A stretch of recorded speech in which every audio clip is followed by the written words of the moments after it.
Sou cristão, devo praticar yoga? Essa é uma grande questão que muitos se perguntam.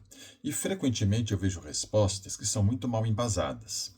E muitas vezes respostas dadas por pessoas que pertencem à tradição cristã, mas que mostram desconhecer o que é o yoga e até mesmo desconhecer como os pensamentos, os sistemas de pensamento, os hábitos na Índia são muito mais complexos do que a gente a princípio avalia numa visão superficial.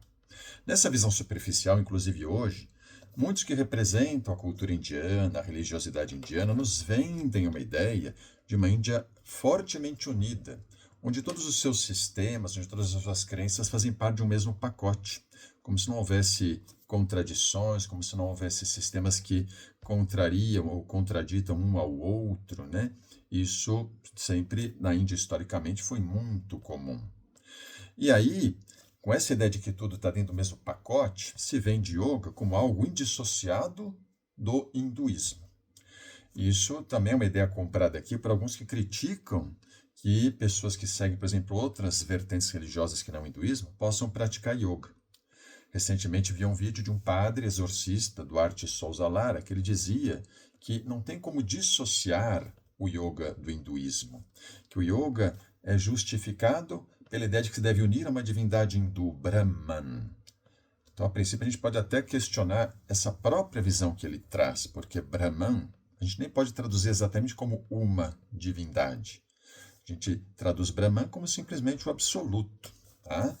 E não é uma divindade com, digamos, todas aquelas características que às vezes atribuímos ao conceito de Deus, né? Brahman está além de atributos, é simplesmente um absoluto. Mas mesmo assim, não é sempre que essa justificativa é usada na tradição para embasar a prática do yoga. Devemos lembrar que mesmo na história da Índia, o yoga não esteve sempre associado apenas ao hinduísmo, mas também a outras vertentes. Poderíamos falar do budismo Yogacara, nos primeiros séculos da era cristã. Então, toda uma vertente de yoga dentro da tradição budista. Podemos falar da vinculação do yoga, né, da Kundalini Yoga, por exemplo, com o Sikhismo, outra vertente religiosa. E até da aproximação do yoga com o sufismo, a vertente islâmica.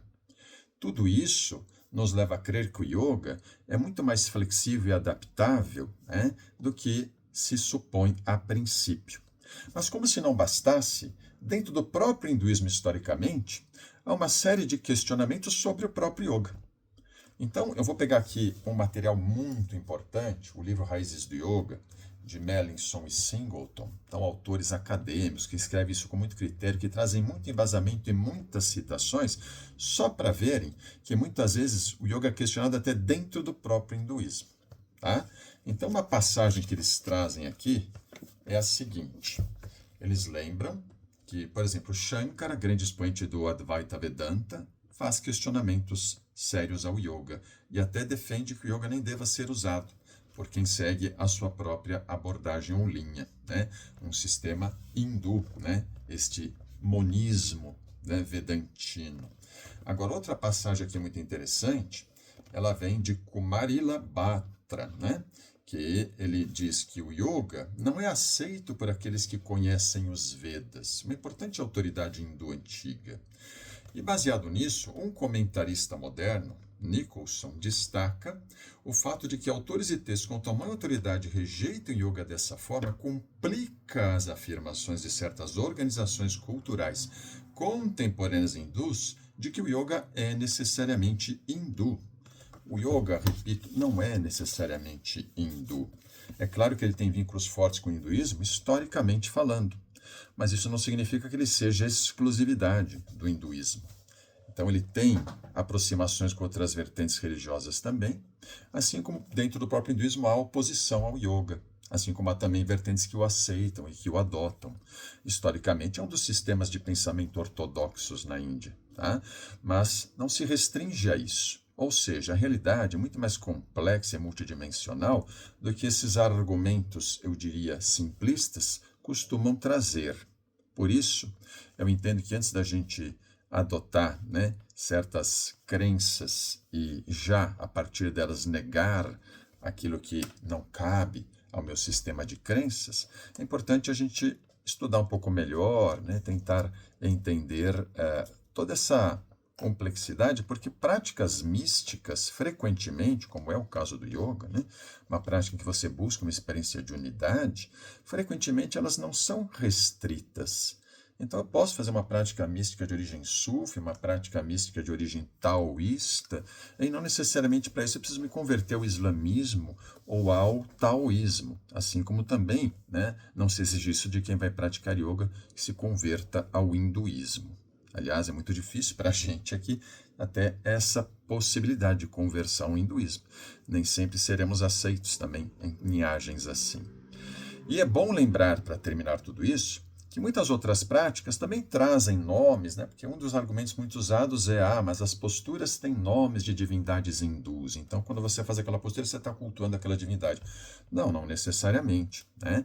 Claro que aquilo tem um aspecto simbólico importante, mas eu posso fazer um exercício na musculação ou na ginástica olímpica que se chama crucifixo. É claro que tem um elemento ali da cultura cristã que é tão forte, né, para nós, embutido naquele conceito. Mas isso não significa que isso seja uma prática cristã. Né? Assim como na capoeira, você vai dar um golpe que se chama bênção. Bênção, que vem do latim bendito, que vem da tradição católica, a princípio esse termo, também não significa que para agora jogar capoeira precisa me converter ao catolicismo. Ou seja, a gente não pode confundir elementos de uma cultura que estão ali próximos e que acabam se influenciando mutuamente com a necessidade de se converter àquilo que aquele simbolismo, de certa forma, representa. Então, eu poderia falar muito mais aqui, esse meu vídeo hoje está até muito mais longo do que eu costumo, mas eu vou ficando por aqui, já deixando bem clara essa resposta.